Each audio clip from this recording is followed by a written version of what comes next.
Olha só, o volume total de recursos para crédito rural com juros subsidiados pelo Tesouro caiu desde o início do Plano Safra 2023-2024. Em julho, quando o Plano Safra atual entrou em vigor, a previsão era de que a oferta seria de 138 bilhões de reais, mas o montante estava em 108 bilhões no mês passado. Sobre esse cenário, a gente conversa agora ao vivo com o assessor técnico da Confederação da Agricultura e Pecuária do Brasil, Guilherme Rios. Guilherme, bom dia, tudo bem? Seja bem-vindo aqui ao canal AgroMais. Obrigado pelo convite. É uma satisfação nossa recebê-lo. Guilherme, bom, 30 bilhões de reais a menos ofertados até agora do que o previsto, pelo menos inicialmente, é um recurso que faz diferença. Eu queria que você explicasse para a nossa audiência, então, a que se deve esse cenário apresentado até agora, Guilherme? Bom, Felipe, a gente tem que ter a noção de que dos 435 bilhões que foram anunciados no Plano Safra 23-24, 138 eram equalizados, que é desse volume que teve o corte. O que aconteceu? Quando esse recurso foi disponibilizado, todas as instituições financeiras fizeram seu planejamento ao longo de toda a safra para a aplicação desses recursos. Porém, como ele não foi aplicado conforme as programações que as instituições apresentaram, o governo teve que remanejar. E esse remanejamento pode encurtar os recursos. Por quê? Cada linha de crédito, seja Pronaf, Pronamp ou dos demais produtores, possui um custo diferente. E a partir do momento que a gente aloca em linhas mais custosas, como o Pronaf, por exemplo, o recurso equalizado pode diminuir. E foi o que aconteceu de fato agora. Devido a esses remanejamentos para diferentes linhas daquelas planejadas inicialmente, a gente teve essa redução aí de 22% no total anunciado, para a agricultura familiar 18% e para os demais produtores 23%. Então é um volume considerável que vai ser reduzido aí desse plano safra. Realmente é um volume considerável. Agora, eu não sei se existe, se você tem essa explicação para a gente, mas por que algumas dessas instituições financeiras, então, não conseguiram cumprir com as previsões iniciais de aplicação desses recursos equalizáveis nas linhas indicadas? Dá para tirar algum motivo dessa ineficiência, digamos assim? Ou os motivos são diversos, são muito particulares? Olha, claro que são diversos motivos, porém a gente pode apontar a redução da taxa Selic como um motivo. Eles fizeram esse planejamento em cima de uma taxa que foi aquela da construção do Plano Safra anterior, porém, desde lá, essa taxa vem caindo. Em alguns casos, é melhor para a instituição financeira operar com recursos próprios do que com aqueles equalizados do governo. Mas a gente deixa claro que a demanda por crédito é grande, inclusive o valor contratado, quando a gente compara o mesmo período do ano safra anterior, é até maior nesse Plano Safra. A gente tem uma demanda aquecida por parte dos produtores, porém, esse trabalho com as fontes de recursos, sejam as equalizadas ou as livres, por conta da redução das taxas de juros, fez com que as instituições optassem pelas taxas livres, devido à Selic. Então, deixaram de lado aí as equalizadas que poderiam ter sido aplicadas de forma mais eficiente se o planejamento já contasse com essa redução das taxas de juros. Guilherme, durante as nossas conversas aqui, nas nossas entrevistas no canal AgroMais, eu gosto sempre de ser muito didático e explicar um pouquinho para a nossa audiência os temas, porque nem todo mundo está acostumado com as questões técnicas, então só para deixar claro, dá uma pincelada para a gente, por que é tão importante para o setor esse fomento de acesso ao crédito subsidiado? Olha, o crédito subsidiado, esse valor dos 138 bilhões, é um recurso que conta com um subsídio para redução de taxa de juros. Só é possível ofertar aquelas taxas de 4% do Pronaf, até 3% em alguns casos, 8% para o Pronamp, por conta desse subsídio que foi aplicado nesses 138 bilhões planejados inicialmente. Então, essa parte é aquela parte que consta com as taxas equalizadas, que são as taxas direcionadas ao fomento do setor.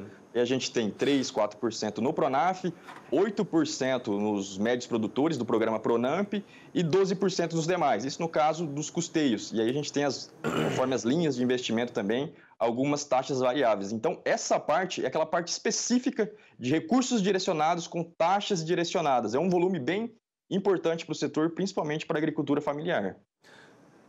Agricultura familiar, inclusive, que vai sentir, né? Já sentiu, tem sentido, de fato, esse impacto desse recuo, digamos assim, desse valor, né? Agora, com o cenário que está se apresentando, com essas questões que também envolvem agora o Rio Grande do Sul, você acredita que a próxima safra ela pode ter uma expansão do crédito rural subsidiado ou não vai ser por agora?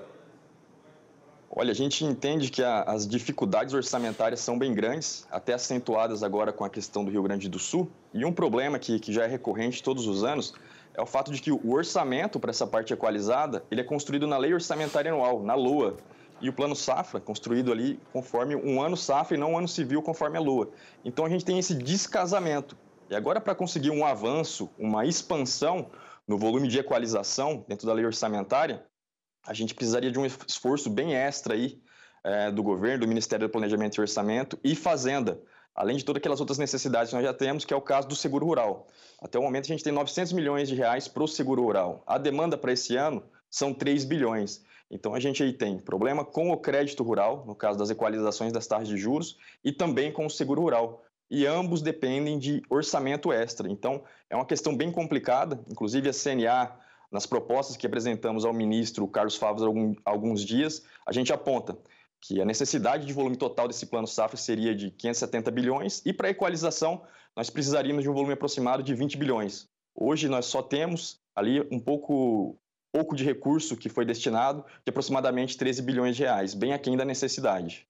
Bem aquém da necessidade mesmo, Guilherme. Bom, eu queria aproveitar a sua participação aqui com a gente hoje no Agronotícias para perguntar uma outra questão.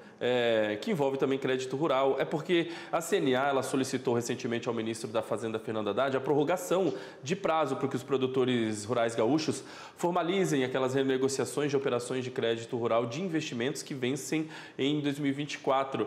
Eu não sei até que ponto você está por dentro dessa demanda, mas eu queria saber se você poderia comentar para a gente um pouquinho mais sobre essa solicitação e se há alguma novidade, principalmente em relação a ela, se o pedido já foi aceito pelo Ministério, enfim. Claro, Felipe. Essa demanda ela foi apresentada, claro que com foco especial no Rio Grande do Sul, mas para todos os estados que foram contemplados na medida. Foi uma resolução do CMNE, que inclui ali a possibilidade de renegociação de operações de investimento para algumas cadeias e estados específicos. A CNA, desde o início, já vem trabalhando nessa medida. Ela não atendeu toda a necessidade do setor, que era não só operações de investimento, mas também custeio de todos os estados e de todas as cadeias que de fato apresentassem a necessidade. E o que a gente fez agora com essa medida, através desse ofício, foi a solicitação da prorrogação de adesão à medida. Ela se encerra agora no dia 31 de maio. E o que a CNA pediu foi que o prazo para essa adesão se ampliasse pelo menos até o final do ano, porque muitos produtores tiveram dificuldade de reunir todos os documentos necessários para fazer essa prorrogação. E os próprios bancos também, devido à grande demanda, tiveram essa dificuldade. Então, o nosso pleito era de que, para a adesão a essa medida de renegociação de investimentos, que o prazo se ampliasse pelo menos até o final do ano. E a questão do Rio Grande do Sul, é claro que eles estavam englobados nessa medida, mas ali vai ter que ser uma conversa totalmente diferente, que são outras necessidades que vão ter que ser bem mais amplas, vão ter que ter medidas bem mais amplas do que as que foram anunciadas nessa resolução. Entendi. Por enquanto, o Ministério ainda não deu uma resposta concreta em relação a essas demandas, né? Vocês estão aguardando. Sem nenhum retorno até o momento, Felipe. Tá bom. Beleza, Guilherme. Eu queria agradecer demais a sua participação com a gente hoje, aqui no canal AgroMais, mais uma vez. Desejar a você um ótimo resto de semana. A gente volta a conversar numa nova oportunidade, Guilherme. Muito obrigado. Obrigado, Felipe. Nós que agradecemos e até a próxima. Valeu.